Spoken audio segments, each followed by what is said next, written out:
নানা আয়োজনে উদযাপন হচ্ছে বৌদ্ধ ধর্মাবলম্বীদের প্রধান ধর্মীয় উৎসব বুদ্ধ পূর্ণিমা। রাজধানীর বৌদ্ধ বিহারগুলোতে শান্তি শোভাযাত্রা, প্রদীপ প্রজ্বলন, সমবেত প্রার্থনা ও ধর্মীয় আলোচনা সভার মধ্য দিয়ে পালিত হচ্ছে দিনটি। জহুরুল হক জনের তোলা ছবিতে শুভ মাহফুজের রিপোর্ট।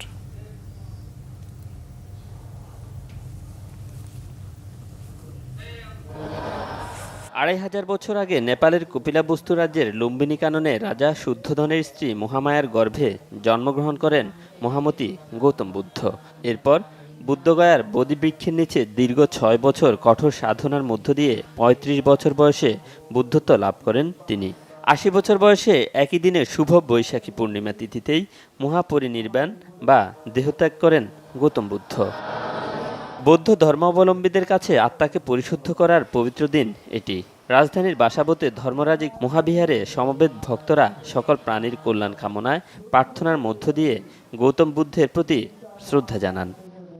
বৈশাখী পূর্ণিমা আমাদের ত্রিস্মৃতি বিজড়িত বুদ্ধ জন্ম, মৃত্যু এবং বুদ্ধত্ব লাভ, এই ত্রিস্মৃতি বিজড়িত আমাদের এই বৌদ্ধ পূর্ণিমা।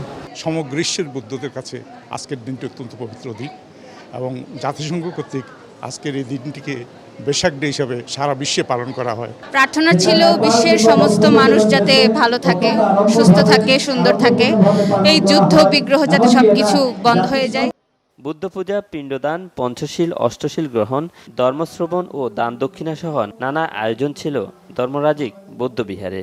তথাগত বুদ্ধের অহিংসার বাণী প্রচার করার জন্য আমরা সেখানে চেষ্টা করেছি এবং আমি কামনা করি অশান্ত বিশ্বে তথাগত বুদ্ধের শান্তির বাণী বর্ষিত হোক, পৃথিবীতে শান্তি ফিরে আসুক, এই কামনাই করি। সবাই ভালো থাকবেন, জগতের সকল প্রাণী সুখী হোক।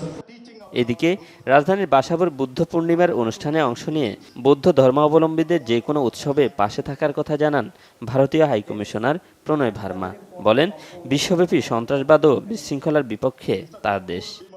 In a world grappling with the scourge of violence and terrorism, and in a world riddled with environmental degradation and social stresses and strains, Lord Buddha's message of introspection, moderation and compassion reminds us of the power of empathy and peaceful coexistence.